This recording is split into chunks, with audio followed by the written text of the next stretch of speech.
Welcome to part 12, digital presentation part 12. In this we will learn about moving images, resizing images, rotating images. Moving images, if you want to move an image, click on the image and drag it with the help of the mouse. You can move it to any position, any desired location by dragging it with the help of the mouse once it is selected. Resizing the image, when you click on it first time, you will see green color handles present around the image. You can, when you move your mouse pointer to the green color handle, it will convert into double-headed arrow. Once it gets converted into double-headed arrow, you can press the mouse button and drag this. When you drag it inside, the image becomes smaller.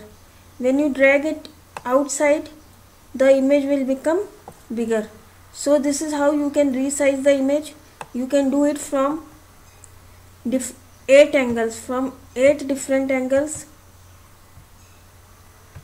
So you can go to the handle and drag it and resize your image.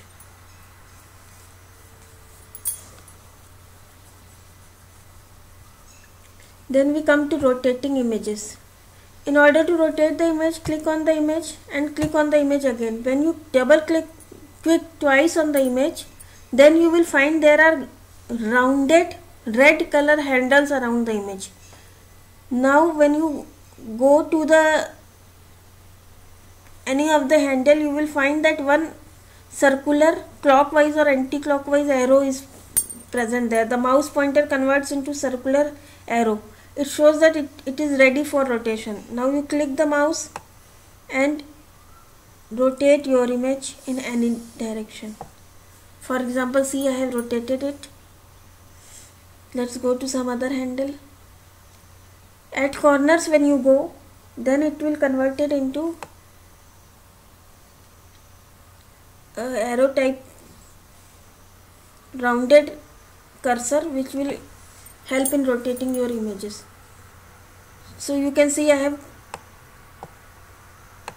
rotated the globe vertically with the help of these handles. So this is how you can rotate your image. So now we come to the end of this session. Hope you will be able to perform these operations with the images.